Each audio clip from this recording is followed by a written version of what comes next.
Hello fellow human, welcome back to another Dank Doggo r/ProRevenge. So our revenge for today is from u/Rural Rogue with the title of No Air Conditioning, Enjoy the Fines. Back in 1993, I had just graduated from college. Since there wasn't any jobs anywhere nearby my hometown, I moved to Dallas area. I had a small bit of money left from college, but I knew it wouldn't last. I found and rented the cheapest apartment I could find. A bit of background on this apartment complex. It used to be a nice complex and it used to be a nice area. That was no longer the case. The area was completely run down with most people either being unemployed like me or doing some sort of manual job. The actual apartment was not really an apartment. The original design for the complex had mainly 3-bedroom/2-bath apartments. At some point, they took the master bedroom, one of the bathrooms, and one of the closets and made it into a separate apartment. They call it an efficiency.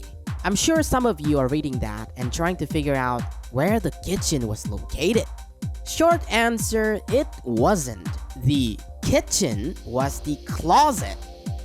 It had been a small walk-in closet. They put an apartment-sized refrigerator in it with a microwave on top of it. That was the kitchen.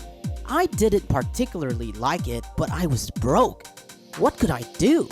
I was looking for jobs for a few months and having no luck. I spent much of my time in that little apartment. The trouble came in March. It started getting really hot. By mid-April, it felt like I was cooking during the day. My apartment had air conditioning, but it was blowing nothing but hot air. I went to the manager to complain. I was told they didn't turn on the compressor until June. No way I would be able to make it until June. I had to do something. I found a way to keep cool. One of the few places with working air conditioning that didn't mind me loitering was the public library. We were actually close to a huge branch. I could grab a book and just sit there for hours. But it was still stifling when I went home. Since I was at the library anyway, I started doing research on apartment regulations. It wasn't too difficult. Heck, I had essentially done the same thing for years as a full-time student. It was just research. The housing codes were located in a row of large books back before the internet. I had nothing better to do, so I started go through them. After a few days, I found something that I thought might help and called the housing authority. They came right over to my apartment the next day actually.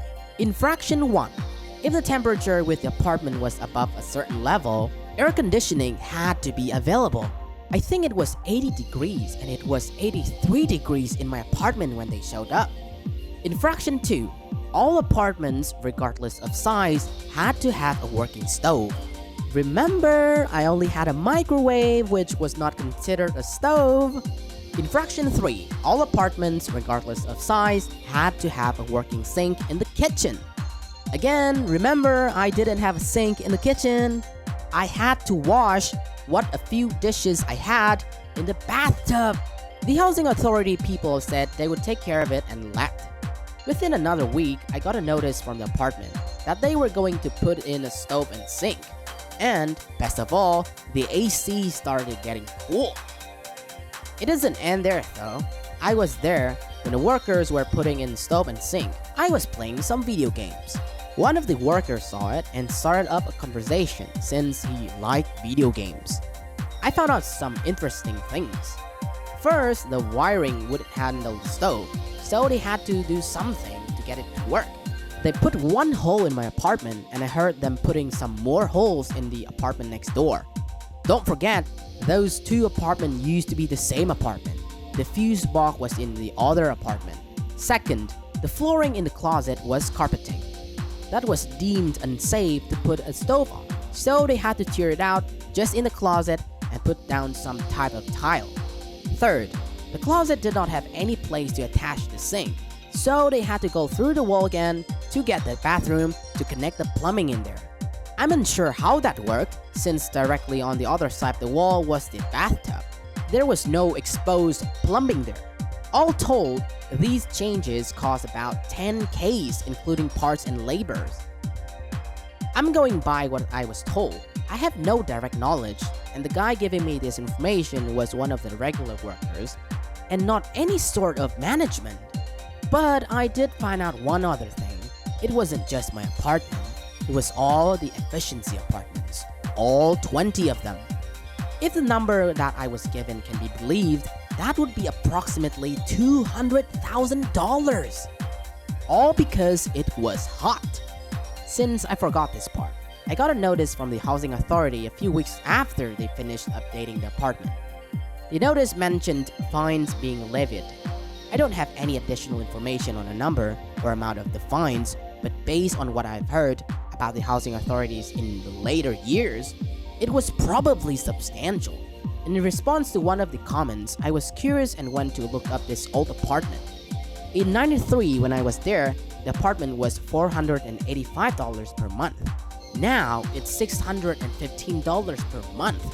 So it's still incredibly cheap for that era. They've upgraded a bit.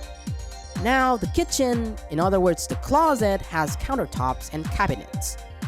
There's a closet right off the living area. There's even a blurb on the website that says, "All of our available homes come standard with air conditioning, fully equipped kitchens, ceiling fans, and carpeted living spaces." Of course, they don't say they were forced to add some of this stuff. Also, I was taken back by the size. The apartment is 274 square feet. I remember it being a tiny apartment, but I had forgotten how tiny. Reading this post kind of reminds me back good old university days.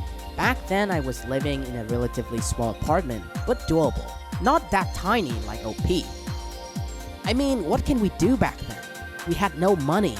As a full-time student, funnily enough, the library was one of my go-to places back then because of comfortable seats and great air conditioning. Also great place for you to gather more knowledge or study. But still, cheap apartment doesn't mean that it has the right to not abide by the rules and basic procedures. I mean, having the AC that only blows out the hot air? That's pretty trashy. I mean, when I read it, it made me cringe. And there was like over 200 of those. Like, dang! What OP did was absolutely correct, and everyone should have done the same thing because we as humans all deserve basic living conditions, and that's our rights. Nonetheless, it is still a very heated issue of our generation, as the housing market keeps increasing rapidly due to the population growth and a lot of other factors. If you have the time, you should look up for videos or articles about like life living in a cage in Hong Kong. If you haven't watched or read it yet, it will kind of blow your mind and make you rethink about a lot of things. And now for the comments. We have the first comment by u/newbiefools. Well, their own fault for trying to cheap out. u/Stir Stephen the Brave commented, "As a landlord who does his utmost to do right by my tenants, it pleases me every time I hear about a slumlord eating it. Thanks OP for knowing enough to put them in their place." Username Pianguin replied, "Preying on desperate and broke is exactly why this law were created. I would recommend anybody to get at least a basic idea of their rights." Yes, finally found someone who shared the same view as mine. Don't blame OP for, finding cheap place to live. The landlord a freaking greedy tool. And we have the final comment from u/SEDDC. Yeah, AC rules in Texas and other southern US states are often no joke. Overall, I think the temp inside is more even here than in northern states. Everyone has AC and heat. That's it for today, fellow humans. Thanks for watching. Dank Doggo appreciates your time. If you enjoy our content and want to see more of us, stay tuned and subscribe. Don't forget to smash that like button or Doggo will cry.